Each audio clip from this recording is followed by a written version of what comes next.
debate de narrativas, eu começo, aí é um achismo, né, óbvio, mas eu começo a achar cada vez mais que o Lula realmente é a cria do golbery.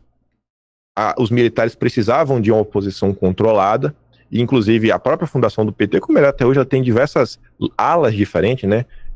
Enfim, e essas alas se juntaram, depois se tiveram algumas brigas, e hoje eu olho para o passado do Brasil, eu penso o seguinte, eu acho que daqui a 10 anos, essa é uma aposta minha, o Lula será olhado pela esquerda como o cara que destruiu a esquerda.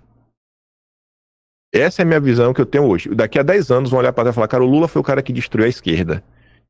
Quando você olha isso na perspectiva histórica, que no Brasil você já teve uma esquerda revolucionária, que realmente pregava pela revolução, e você já teve no Brasil uma esquerda reformista, que achava que você ia mudar o país através de reformas. O Lula chega ao poder para domesticar ambas as esquerdas, tirar os seus líderes, né, dos seus locais de destaque. O Lula acaba com o Brizola, enterra a figura do Ciro Gomes também, e diversas outras pessoas. O Lula não promove as reformas, muito menos a revolução. Dá uma ajuda outra ali aos amigos do Foro de São Paulo, mas não promoveu.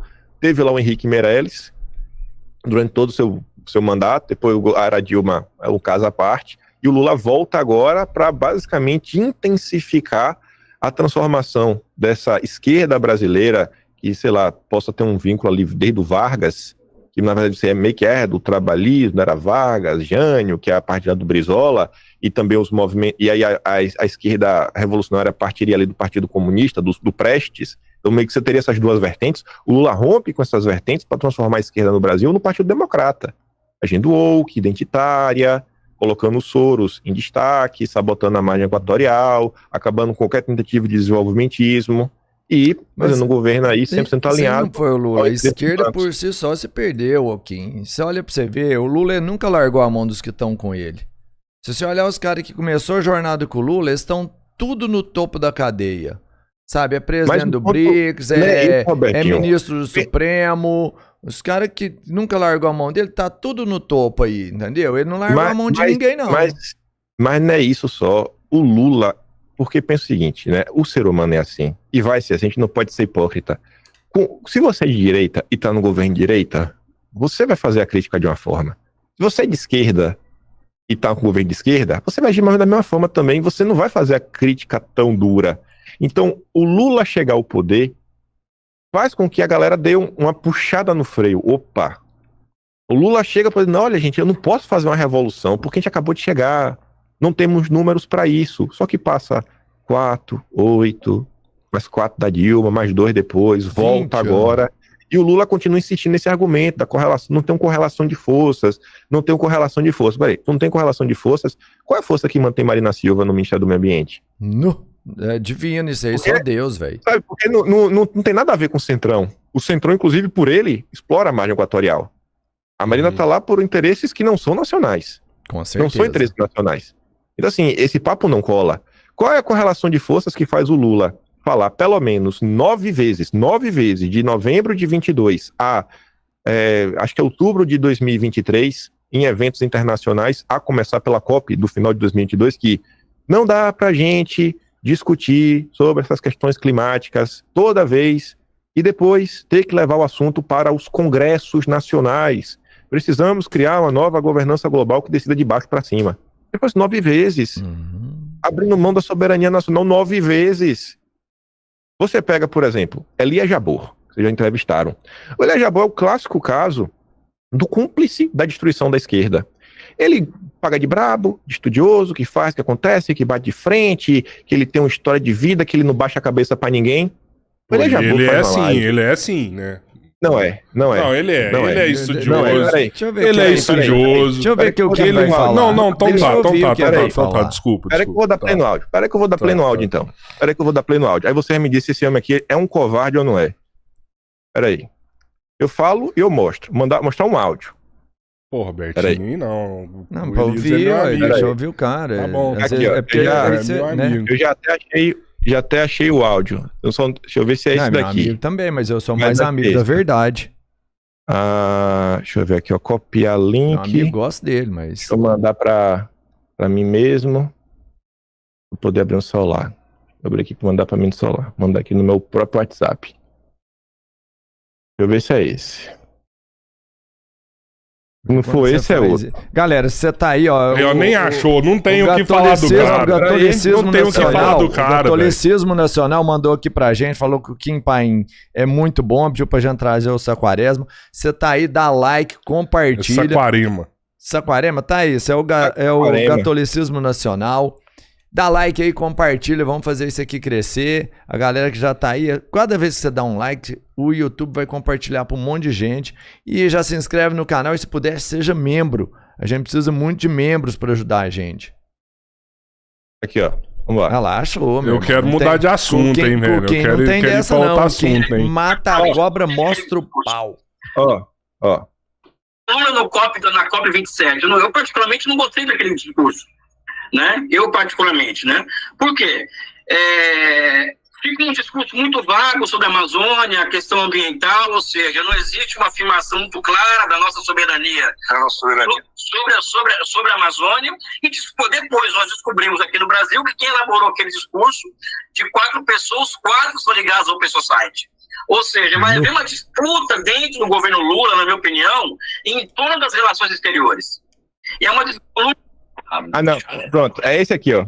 É o vídeo de 1 minuto. Agora achei. Pera aí. Ele vai falar, eu não quero citar nomes. Pera aí. Vou botar aqui de volta pra mim. Aqui. Pronto. Vai lá, Elias. Aqui no Brasil. E eu vejo isso. Eu vejo uma disputa de rumos dentro da política externa. Ou seja, a Open Society, por exemplo, ela é uma das organizações, ela está em todos os grupos de transição do governo Lula. Todos. Os representantes. Todos. E o seu presidente da América Latina está no grupo, é um dos 4 que estão elaborando sobre política externa. Ou seja, eu vejo isso com muita preocupação. Quem é? Como ele chama? Eu prefiro não falar nomes, não citar nomes aqui, porque não... Bom, eu pergunto como estrangeiro, porque eu não conheço nenhum desses... Não, é fácil de encontrar na internet e tal, não vou citar nomes, mas eu acho que isso me preocupa, isso coloca um grau de disputa. E mais, os americanos alugaram um hotel inteiro em Brasília para a posse do Lula. Isso não é qualquer sinal, ou seja... Então, não sei se eu respondi a sua pergunta, ou seja... Respondeu...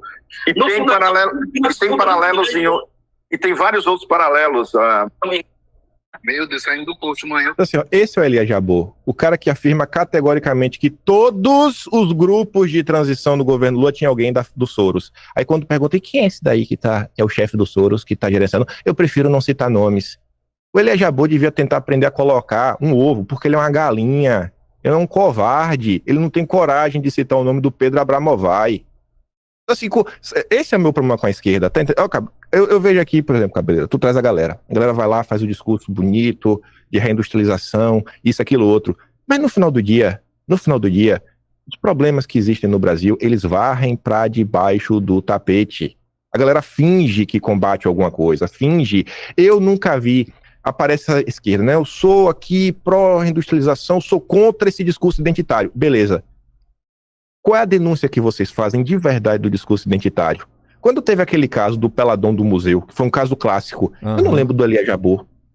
Nunca vi o Elias Jabbour falar um ai daquilo ali.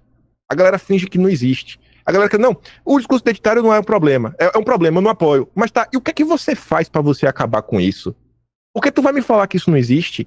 Tu vai me falar que não tem doutrinação na escola? Tu vai me falar que isso não é um problema no Brasil hoje, que tu vê assim um retrato real que tá impactando na criança, no adolescente? Então, no final do dia, toda essa turma é um bando de hipócritas. Eles dançam conforme quem paga o salário deles. Querem um lugarzinho na máquina pra mamar. É isso que é. Isso aqui, porque na hora do vamos ver mesmo, do pega pra capar, da luta anti-imperialista, tem vergonha de falar o nome do funcionário do Soros. Tem vergonha. Elias Jabbour, diversas vezes, já escreveu threads no Twitter falando sobre a relação entre pessoas do Soros, coisa depois apagou. Eu tenho um print de algumas que ele apagou, que eu tenho print. Cara, esse cara não é homem. Se você escreve uma coisa, você não é homem para manter, você tem que apagar, porque vai magoar o Lula, você não é homem.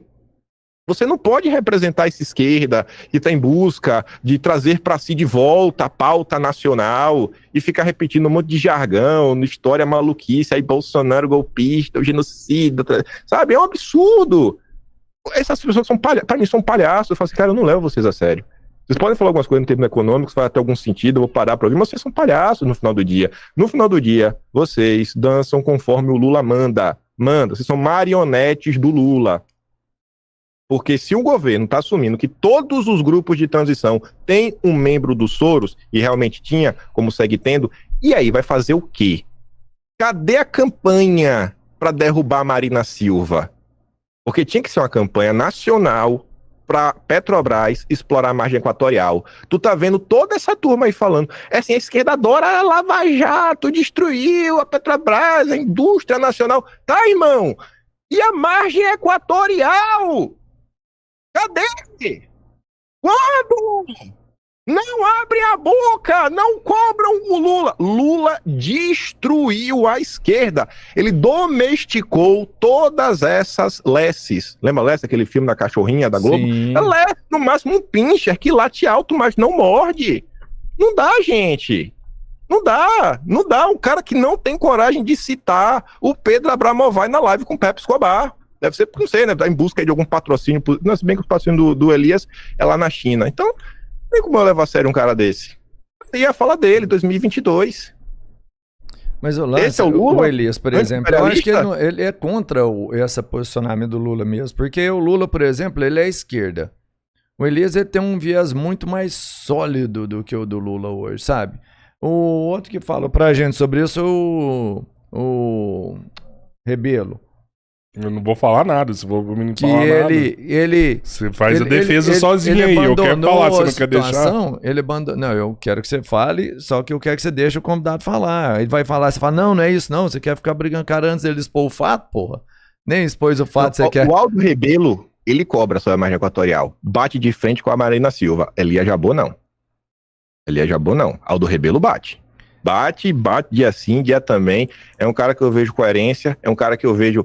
Ele vai falar, e é um cara bem... Ele tem coerência mesmo, é um cara bem comedido com as palavras o tempo todo. Isso que eu falo do Rebelo, ele é contra o Lula por isso, porque ele continua com os mesmos posicionamentos e ele acha que o Lula, que o partido de esquerda em si mudou suas características, que esse partido aqui não existe mais. Isso é uma palavra dele. Então, eu acho que a leitura dele tá certa. Não foi o Lula, foi a classe geral, entendeu? A esquerda hoje... Eu não sei se por proteção própria, ela não taca pedra onde precisa mais, sabe? Ela não tem alvo mais.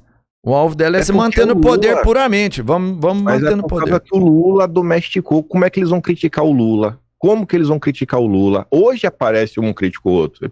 O Jones Manuel que teve aqui. O Jones critica o Lula. Sim. Critica abertamente o Lula, o Haddad, a política neoliberal do Haddad, como ele gosta de falar. O Elias Jabbour, não. Mas esse é o defeito do Elias Jabbour, que inclusive a gente falou no último episódio. Falou, cara, larga esses caras aí, velho. Isso é importante na luta. Sai desse lado. E aí ele nem quis continuar. Ele cortou e foi para outro lado. Essa é a crítica que eu tenho ao Elias também. Agora, o que não pode falar é que o Elias não é um estudioso, porque ele é. Nós sabemos que ele é. Né, não, ele é estudioso. Ele é um estudioso. Ele é um homem. Né? Ele é um estudioso. Ele tem uma história de vida foda. E tem mesmo. A gente não pode falar que não tem. Porque tem. Não, acho que ele teve mais sucesso, porque a história de vida é foda, mano. E tem muita gente que tem, assim, né? Não é isso que eu tô falando. A história dele, não. Agora, eu também não sei se a gente tem que ficar cobrando. Já não pode endeusar todo mundo. Não sei se a gente tem que ficar cobrando de parlamentar, ficar batendo em pauta identitária, entendeu? Porque a gente tem muito, mas muito mais prioridades do que ficar cobrando agora de pauta identitária. Inclusive era um espantalho do Bolsonaro que só batia em pauta identitária e não fazia porra nenhuma depois. Mas não é só bater na pauta identitária, é fazer isso também. É porque não tem nenhum tipo de crítica, bicho. Não é só pra fazer isso daí. Sabe? É que toda vez que você coloca alguma discussão no Brasil, que você fala, cara, eu não quero algo identitário, os identitários vêm pra encher o saco, tentando trazer identitarismo.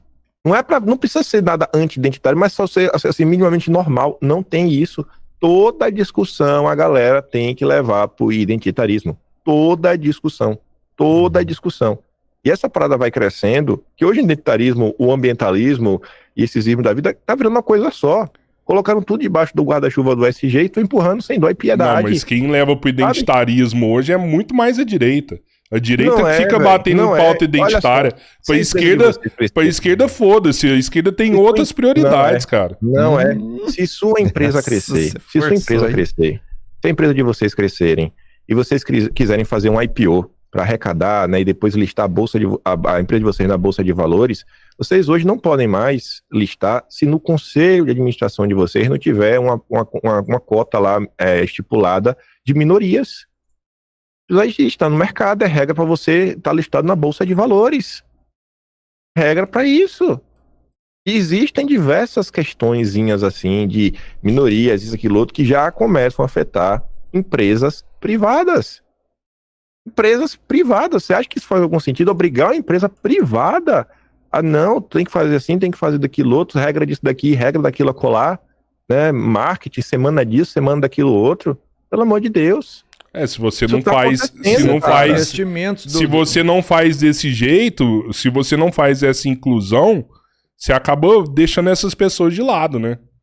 Essas pessoas ficam invisíveis à sociedade e são largadas de lado, velho. Não fica invisível. Vem, olha só. Como não? Imagina você ter a sua empresa, bicho, que o conselho de administração direciona, né, todas as decisões estratégicas de sua empresa. Imagina você ter uma empresa, por exemplo, de, sei lá, que todos os funcionários sejam mulheres, né, da chão de fábrica até a gerente, só tem mulher. Só que o conselho meio que só tem homem. Sabe? É um grupo minúsculo na parcela total. Não pode listar. Não importa quantas pessoas mulheres, não importa quantas gerentes mulheres ganhando bem, mandando, você tem, não importa. O que importa é no conselho, é a nossa regra. E assim, na maior parte do tempo são regras só para inglês ver, só para você vender uma falsa virtude. Só para isso. Só e somente só para isso. Você falando aí da questão de história de vida, foda, isso, aquilo, outro. Quase todo brasileiro comum que progride na vida tem alguma história foda. Quase todo brasileiro comum. Porque o brasileiro comum tem uma vida extremamente difícil. Extremamente difícil. Eu não sou, por exemplo, o contrário a cotas. Mas por que a gente não transforma a cota, para em vez de ser cota ligada à cor de pele, ou o gênero, para cota de pobreza? Se tu veio de uma família pobre, tu tem acesso. Então, por exemplo, vamos pegar o cara que, sei lá, é um pardo claro, que já é considerado branco, ou branco, que nasceu na favela, cresceu na favela, né, mora na favela, a família inteira tem uma renda per capita de R$400, ele é mais privilegiado do que, sei lá, um negro que nasceu na família A, né, que o pai tem um jatinho e estudou na escola mais cara de São Paulo, sabe? Qual é o critério? Não é um critério objetivo. Por que a gente não pode usar o critério da pobreza, que ela assola a todos e não tá nem aí pra nada? Vamos usar a pobreza como critério. A pobreza mesmo. O cara é pobre, Cara, se você é pobre, você comprovadamente você é pobre, por que você não pode ter uma ajuda? Porque aí você tá realmente abrindo espaço pro cara que é pobre, tirando ele da invisibilidade. Esse pra mim é o caminho. Agora o que tá sendo feito, e que existe dia sim, dia também, é uma lacração desmedida. Olha o ensino, você conversa com pais, né, que tá com seus filhos em idades escolares, aí fica assim, não é pra gente discutir identitarismo, beleza, não discute porque tem coisas mais importantes. Só que enquanto não discute isso, o professor tá discutindo em sala de aula, tá colocando na cabeça dos meninos. Ô Kim, tá colocando, assim, isso é a realidade. A diferença do veneno e do remédio é a dose. A gente sabe disso, a gente tem que encontrar um ponto de equilíbrio. Essas pautas são recentes na sociedade. A gente está falando de pautas que foram adotadas de 30, 40, 50 anos para cá. Isso é muito recente na sociedade. Com certeza tem o que evoluir, com certeza tem o que melhorar, mas não fazê-las é muito pior. Não fazê-las é muito pior. A gente tá tirando pessoas do invisível e dando uma justiça para a vida delas. A gente tá fazendo algo que é justo, que é delas. A gente não tá presenteando ninguém. A gente tá fazendo algo que é justo. É necessário. É possível melhorar? É óbvio que é possível melhorar. Mas algo tem que ser feito. E bater nessas pautas identitárias agora é falar, não façamos nada. Não façamos nada. E isso é pior. É a minha opinião só é a minha opinião. Beleza. Eu acho que elas existem, elas estão aí, elas só estão piorando o convívio em sociedade, elas ficam fomentando, para mim, conflito entre grupos que, no final do dia, são seres humanos. Não, mas você é isso, não, você é aquilo outro, mas você é tantas letras diferentes, tantas classificações diferentes, que eu falo, mas e aí? Quem é que tem na disputa de cotas, né, mais prioridade? O negro ou, sei lá, assim, o cara da diversidade, da cor tal, o cabelo colorido? E você começa a se perguntar, porque o que está acontecendo? Está acontecendo, é real. Você pega pais, mães, conversa com as crianças, você vê, né, o que está acontecendo, isso no âmbito educacional. Quando você leva para o mercado privado também, você vê a quantidade de coisas, o pessoal, é tipo o exemplo da religião, você pode falar o que quiser do cristianismo, pode falar, bater, fazer o escárnio, agora fala de outra religião, aí desaparece, todos os brabos revoltados, todos desaparecem, para bater no cristianismo todo mundo é leão, para falar de outros setores, todo mundo baixa a bola, todo mundo baixa a bola.